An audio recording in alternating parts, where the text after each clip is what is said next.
guys, it's your boy Luke here for our DFS fades and sleepers for this week's Farmers Insurance Open. These are going to be some of the golfers I expect to be a little bit overhyped going into this week, my fades, and of course some of our diamonds in the rough, the guys coming in with much lower ownership than they should, my sleeper picks. These are going to be some of the plays you want to avoid to try and not get as chalky as the rest of the field. And quite frankly, I don't expect them to be very good plays this week. And of course, with our sleeper picks, these are going to be some of the leverage plays that you can look to pivot to try and get a little bit of a leg up on your competition and get some significant leverage. With that being said, let's hop right into it. All right, on the screen, you can see our projections, and our number one fade for this week is going to be the hometown kid Xander Schauffele at $10,100. He's priced among all these studs. His outright number has been juiced to one of the best numbers in the field.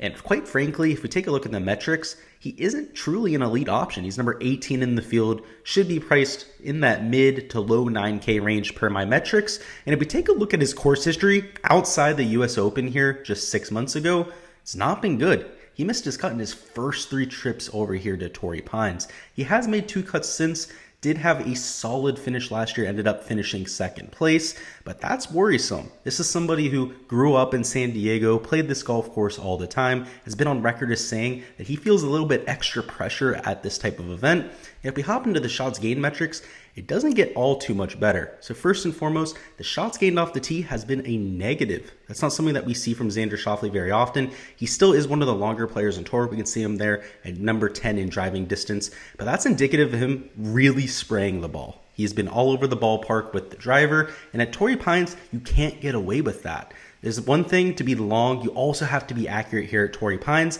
and if you can't rein that in, could be in for a long week. That is especially a problem when his around the green game has never been a strong suit. If there's one part of the game that can hold him back from time to time, it's getting up and down. And here at Torrey Pines, we have the hardest rate of getting up and down of any regular PGA Tour stop, on par with what we saw at Winged Foot for that famed, infamously hard US Open a few years ago where Bryson won. I'm going to be well off Xander Schauffele here. He's coming in with quite a bit of ownership. You guys can see at 17.1%. That is good for second on the slate, only behind Jon Rahm. If he was a little bit cheaper, if he was coming in with moderate ownership, 10 to 12%, then I might be willing to take a few risks on him. He has that length we're looking for. The approach play is surely there. He can putt, but we definitely have the question mark about that driving accuracy off the tee, and of course the price tag and the ownership. Just not quite at the type of numbers you try to get to. And in terms of a projected cut rate, you can see I have him at 75%. Most of these other guys in this range are in the 80s or even 90s with somebody like a Jon Rahm. So I'm looking to pivot elsewhere. We'll get to some of these sleeper picks here in a second that are right in that same price range, lower ownership, and in my opinion, have a much better chance to go out there and win. Next up, we have Daniel Berger, $100 cheaper there at $10,000 exactly.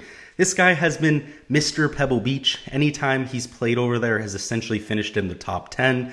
The thing is, this isn't Pebble Beach. It's not even close to Pebble Beach. Pebble Beach is one of the shortest golf courses on the PGA Tour. We're dealing with a 7,800-yard golf course. And if there's anything that can hold Daniel Berger back, it's that driving distance. He's not one of the longer players on tour. So if we hop over to these shots gained metrics, you'll see exactly what I'm talking about. The approach play has been the best in the world.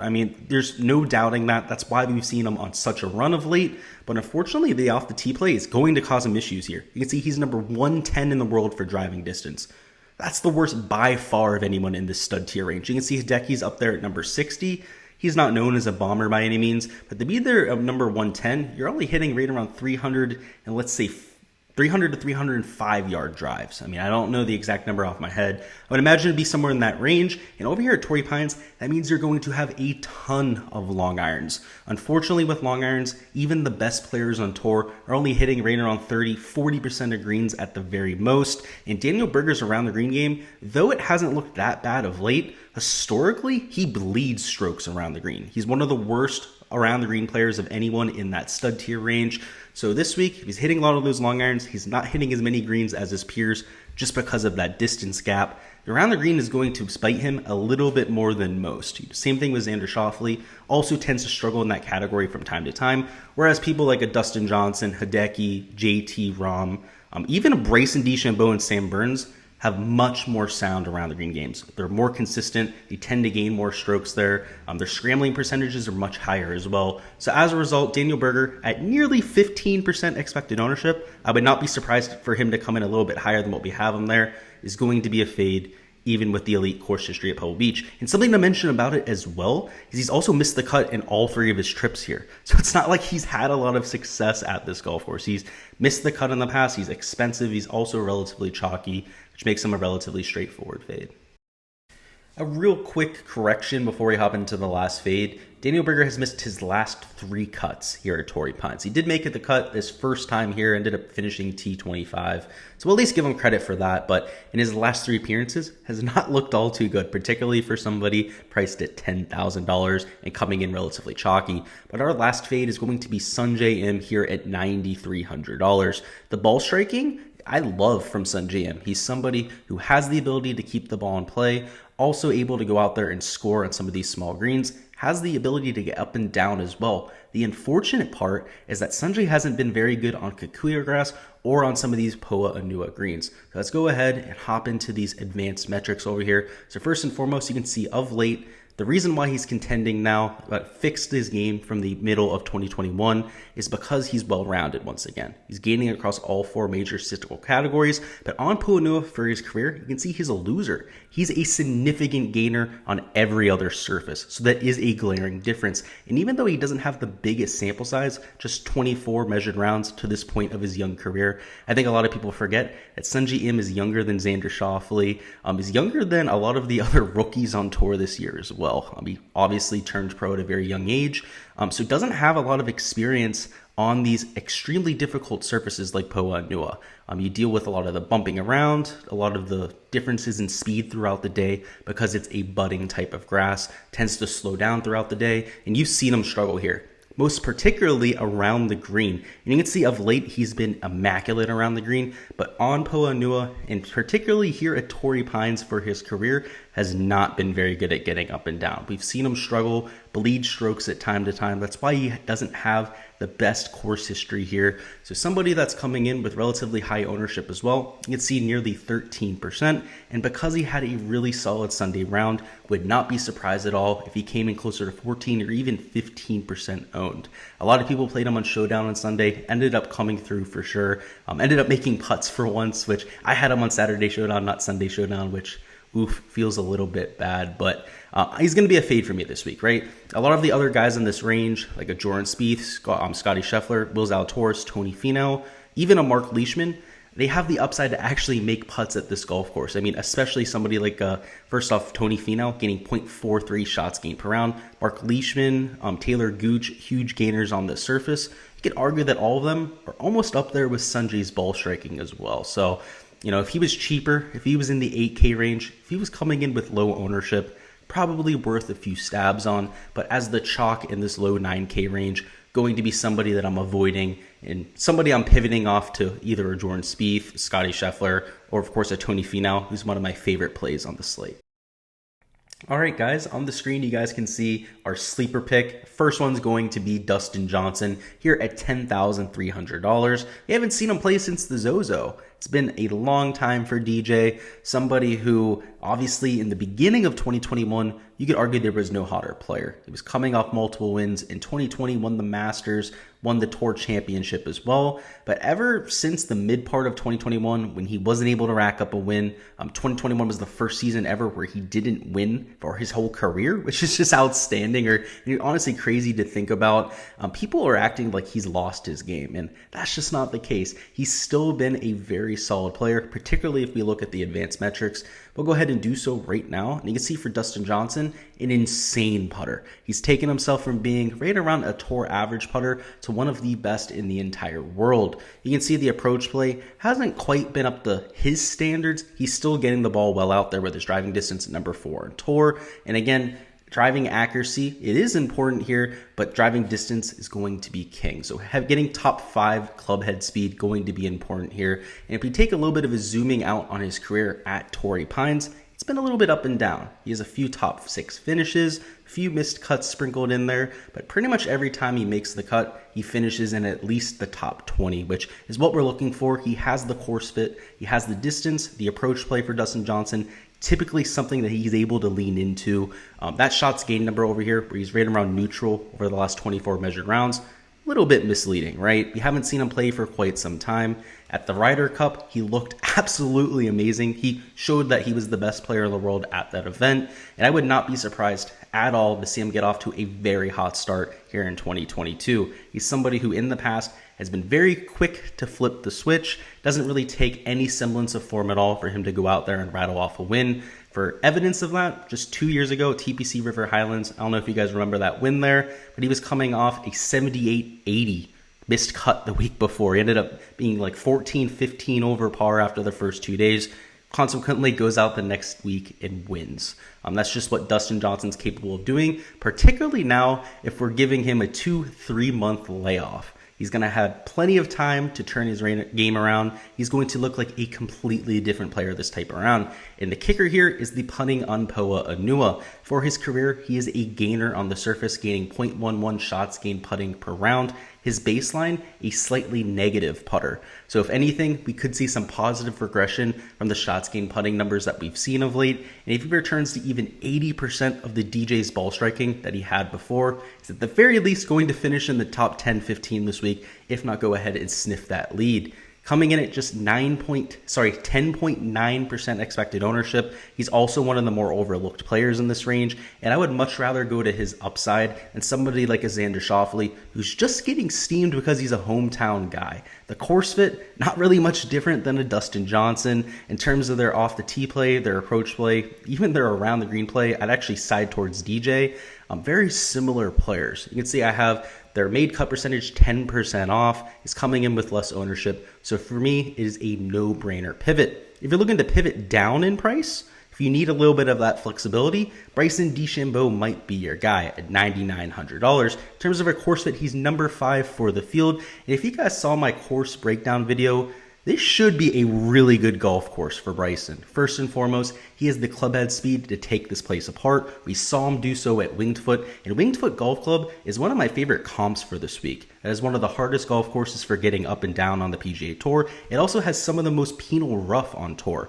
You're going to get that same type of effect with the Kikuyu rough here at Torrey Pines. So Bryson DeChambeau, all of that power and speed, should be able to handle that quite well. He's also somebody who's played quite a bit of golf over on the West Coast. During college, he went to SMU, but SMU played a ton in the Midwest. And there's not a ton of a Poa Anua, but they do see it from time to time. Some of the guys on the East Coast have never played on the surface, especially some of these PGA Tour rookies.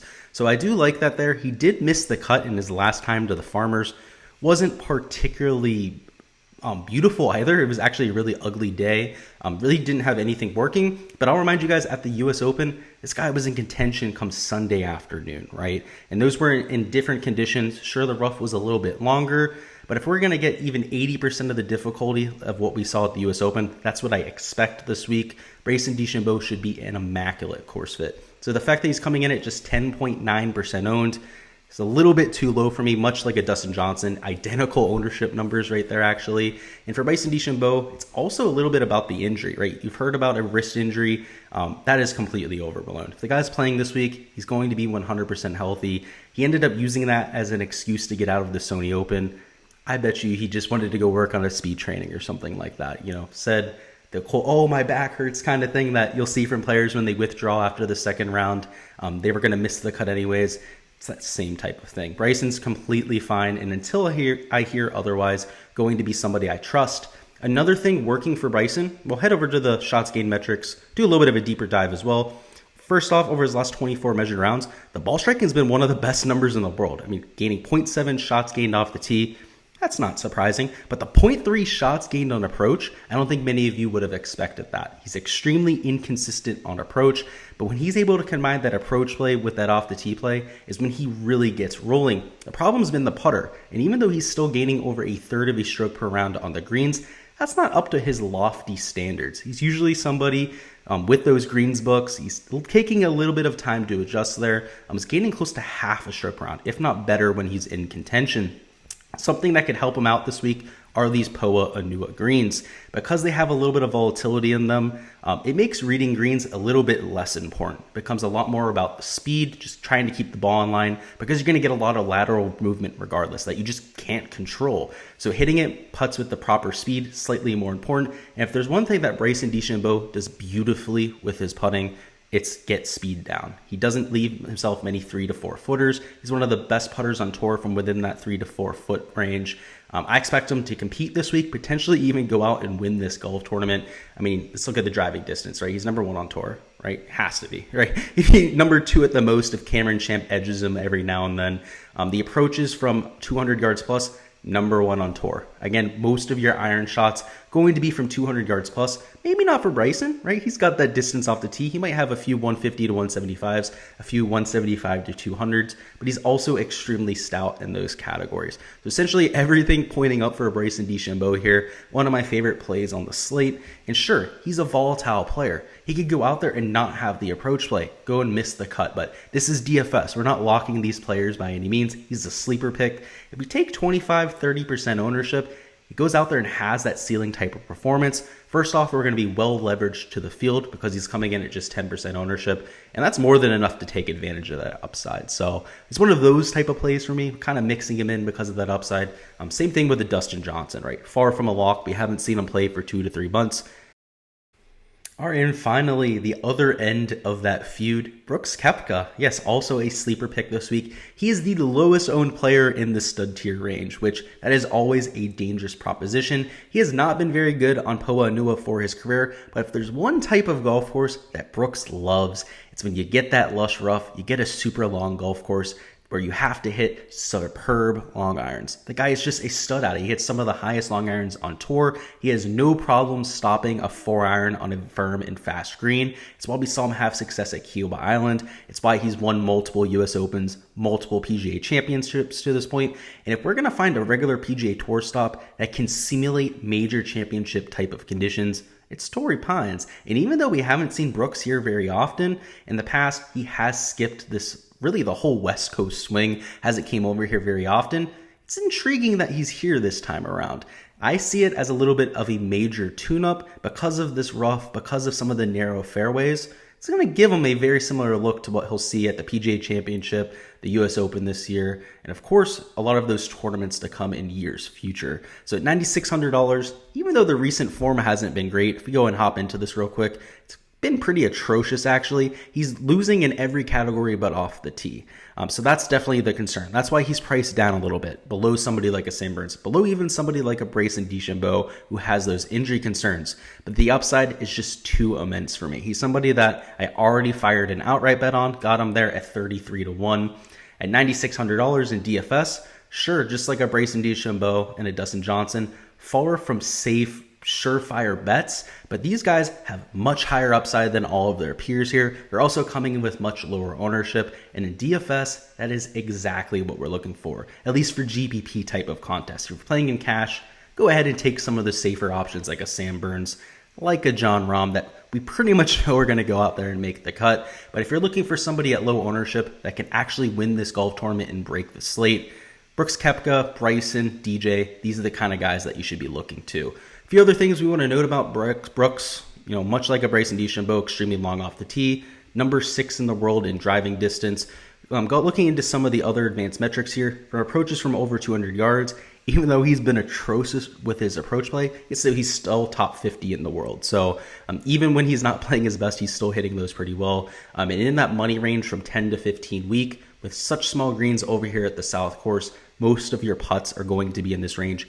He's still been excellent there. So he has a few things that are still positive in the shots gained categories, even though he hasn't been on the best roll of late. One concern I definitely can't get over is going to be the shots gained putting on Poa Anua. He's much better on Bermuda grass, much better on bent grass even. But if he's able to turn that around, he's an aggressive putter by nature. So much like a Justin Thomas, some of the worst putters on the surface that tend to be a little bit more aggressive can spike on it. It's some of those die putters like a Bubba Watson that have historically horrible course history on Poa Anua that you wouldn't want to be taking. Now, we don't have to worry about him playing this week. But for Brooks, he's the opposite of that. He's not a die putter. He's running everything past the hole. Those are the type of people you want to target on Poa Nua, because with some of that lateral movement, some of the bouncing that the ball will do on these inconsistent surfaces, your putts aren't going to travel as far, particularly in the later half of the day. So these aggressive players that actually get the ball to the hole make a whole lot more putts. So that's another thing going his way, and that's why he comes in as my last sleeper. That's all I've got for the fades and sleepers. Go ahead and let me know down in the comments before you get on out of here. First off, who your biggest fade is this week, and of course, your number one sleeper pick. For me, my number one fade, you know it's Xander Schauffele. Number one sleeper going to be DJ, but I always love to hear from you guys. Always love to get a little bit of debate going down in the comments. So make sure you guys go ahead and let me know who you've got. I appreciate you guys stopping by, enjoying the content. We're going to have a best bet show dropping in just a little bit here on the channel. And of course, our weekly DFS live stream tonight at 7 p.m. Eastern time, covering the weather, my complete player poll, ownership numbers, any live questions you guys have down in the chat, any players you want me to do a deep dive on in terms of their stats. I'll have you guys covered for everything you need. So make sure to stop on by tonight, again, 7 p.m. Eastern time here on the channel. There will also be a link in the description to go ahead and set a reminder. So make sure you do that. I look forward to seeing you guys tonight. Good luck, and let's have ourselves a day.